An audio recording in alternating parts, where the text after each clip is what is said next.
The month of March is synonymous with women. It's a month for celebrating women's development and advocacy issues across the globe. Today, we'll be taking a look at the historical Beijing conference, organized by the United Nations 30 years ago in China, to deliberate on prevailing issues mitigating against the advancement of women and the girl child in critical areas such as socio-economic politics and domestic violence. The conference laid the foundation for many of the gender-based issues women have been grappling with in Nigeria today. Joining me to examine how the Nigerian woman and the girl child has fared since 1995 are two women who attended the famous conference and saw it all. Dr. Nkechi Nwankwo, a gender and women economic empowerment specialist as well as an accomplished author. Deborah Ogazuma, formerly of the Nigerian Television Authority, now an independent television producer. She is a 1991 Nelson Mandela Otna Award-winning producer and director. Together, we will discuss the impact of the Beijing Conference and the strides Nigeria has made in advancing women's rights over the past 3 decades. So how did you end up attending the event? Let's start with you, Dr. Nkechi. Awesome. Thank you so much. And thank you for these memories that you bring up. I roll it back to the great work done by the United Nations Fund for Women, UNIFEM, at the time, which is now UN Women. At that time, it was headed by a very passionate woman, the late Professor Felicia Kejuba. And she set about, she recognized the power of the media in, for the Beijing conference, which is the fourth one, as you've mentioned, and was going to bring all these governments and every, NGOs and across the world to Beijing. So she had preparatory meetings for, preparing Nigerian women to attend the conference, and her focus was very much on journalists. So we had attended the preparatory meeting in Senegal in 1994 and had the training that we were required to cover this kind of huge event. And she supported many of us, supporting us to form the West African Media Network to ensure that we were part of Beijing properly, part of the Beijing, and that we were sensitizing both our populations and the governments. So I put it back to the efforts. She was able to rally both the governments and the NGOs, and of course the media, to cover that event, and funded nearly all the journalists that attended that event. Thank you. Well, I think it's in 1990s when we had a workshop in Ghana. That workshop was preparatory to the Beijing conference, and it was organized by Professor Felicia Kejuba. We really can't talk too much about her. She was excellent. As Nkechi just told us, that she was passionate about the conference itself, and she was passionate about what she felt the media could do. She said, that the new technology that was coming up then had increased the media's potentials for contributing to sustainable human development, which was what it was all about. And she went out of her way. She was, at that time, I believe she was the advisor, the advisor for UNIFEM, now known as UN Women, for the sub-region, that is the West African sub-region. So she was working towards organizing women within this sub-region to be better prepared for what was happening in Beijing. Not that we will go there as onlookers, but that we will be there observing, we will be there participating and contributing, we will be there bringing back information about what was happening, the women's role in sustainable development. All right, there was a lot of hype about the conference before and even after. So what was your experience like when you got there? Deborah, I'd like you to go first. Well, let me just say that as we entered, when we came out of the plane and we were now walking down towards this pathway, one of the it was filled with all manner of posters, messages and whatever it is. And I remember very clearly this message that said, "Women are holding up half the world." That made you feel, oh, I'm one of these women holding up half the world. And to play my own role there, it was a wonderful experience in the sense that there were women from all parts of the world, and we went as part of the NGO group, and so we were, housed in a different place, in a kind of a newly built place. Beijing really prepared for that conference. And, we were able to interact with other people. We were able to move around things. They really did their best to make sure that we moved from one place to the other. We did not miss our workshops. We did not miss what was going on. We had information about whatever was going on, and we were not overwhelmed, in spite of the fact that the conference itself was overwhelming. We were not overwhelmed. We were very well informed. In fact, funny fact, I had a baby a week to the conference. Wow. So I actually didn't make it. Yes. I had prepared. I had not been part of those supporting others to make sure that they prepared. And I had done both the Ghana and the Senegal. And the idea was so that, as Deborah mentioned, that people, particularly journalists, we could not afford to be overwhelmed by what was going on. But life happens. And so when I found out I was about to have a baby, I told Professor Kejoba that, some things have just got to wait. But I followed up with every one of the journalists who went there, and I was privileged to anchor the Beijing +5 review in New York in 2000. So that was my own experience. But just knowing from Senegal, because the Senegal conference was all of West Africa and it was huge. Just borrowing from experience from there, that it was going to, if you didn't have a plan, if you didn't have a media plan of how you would cover the events, you were going to be overwhelmed. So we drew up detailed plans about what was most important to go there. So when people came back, we also held a workshop to just distill these experiences and then to then feed it properly into media outlets. All right, 30 years ago, before the conference, what was Nigeria, gender space like? What was the issues facing Nigerian women?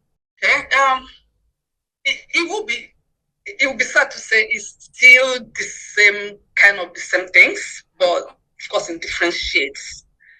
I think the issues facing Nigerian women, you can see it facing the world's women.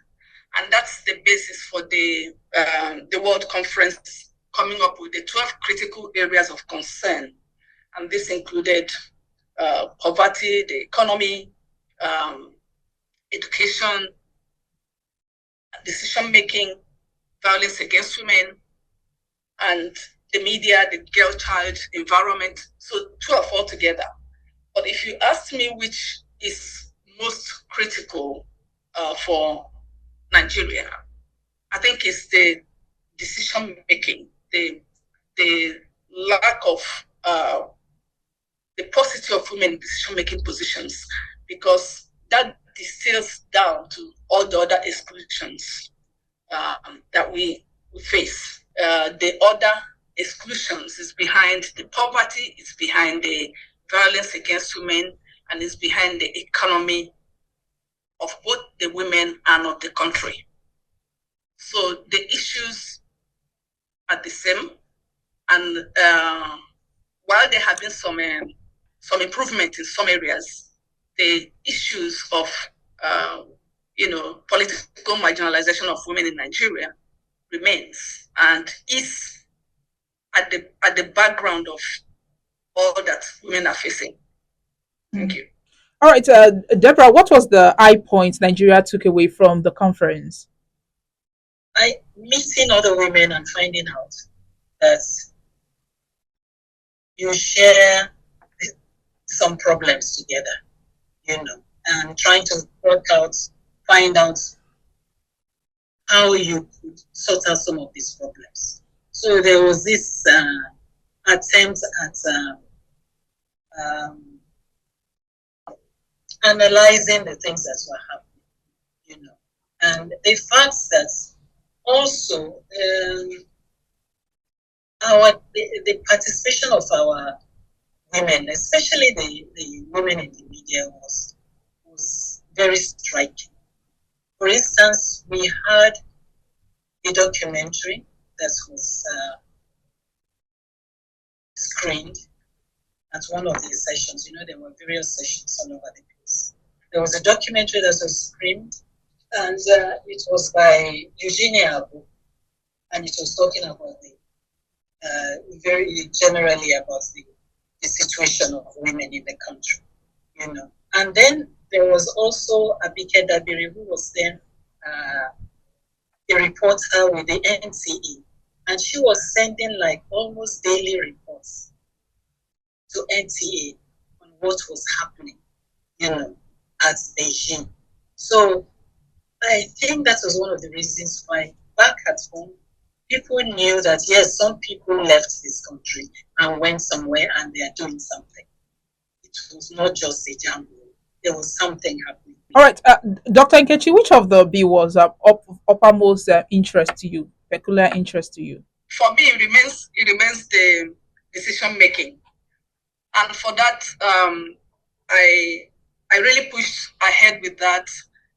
I got a Reuters award in Oxford that enabled me to write that book that's called Gender Equality in Nigerian Politics, that was published in 1996, and looking at how the media can support the effort to get more women into political positions. And maybe because I'm, a media person and have been, that's my background, I see that role that the media has played, and we need to continue to play in changing, our situation in Nigeria, in working in all the areas of the critical concern, actually. So, looking at that, especially in the area of changing attitudes, in changing mindsets, the media is so crucial that we must work on that, because that is also behind not having women in political positions. So if I know a lot of people in the media are working hard, but just one careless report, tends to throw things off balance. So we need to be eternally vigilant about reporting how we report women, and also helping women to present in a way that shows that they are that shows up the work that they're doing, because they are leading in various areas. They're just not the political atmosphere has not allowed them to take up their rightful place in Nigeria's politics, because the politics has been badly defined as where you go to, grab your share of national cake, as opposed to where you go to bake it, and as opposed to where people go to serve.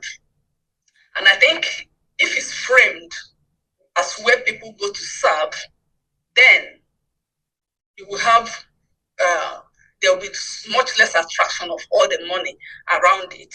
And if it's about service, women are already serving in various areas. Mentioned the area of health, they mentioned the area of education. You will see that as women rise there, the difference is coming up. All right, Deborah, which was uppermost to you? For me, well, I thought I had actually expressed that. Expressed that. It was that area that has just been mentioned was so important that we set up various workshops to help in mobilizing, to help in sensitizing, to help in improving the quality of what women in the media would be doing concerning the development of the nation. You know, we had workshops, we came back, we had workshops on ethics and responsibilities of journalism for a sustainable republic. We did that in Lagos, by the way, at the University of Lagos. Quite a number of media people from attended. We used various types of media arts. We use alternative media in sensitizing women, even in the local rural areas. For instance, we did 2 workshops, one at Ofatedu in Osun State, and another one in a village here in the outskirts of the FCT. You know, using the alternative media, community drama, so to speak, working with the people in the community to sensitize them, to open their minds to the empowerment that you get from. Dr. Nkechi, what do you think Nigeria must do to achieve these goals? Okay. I think the first, if we look at each of the critical areas, I always like to start on the positives. We have achieved a certain level of awareness of gender issues. It will be very, 30 years ago and now, when you measure people, a lot more people have that. And I credit the media with a lot of the work in that area. And then you look at the policy and legal frameworks that have been put in place. For instance, the National Policy on Gender of 2006. And then there is the prohibition of violence against persons gap that is helping with at least having a legal instrument against violence. And then there is the integration of gender in many of the national policies. So those are very helpful.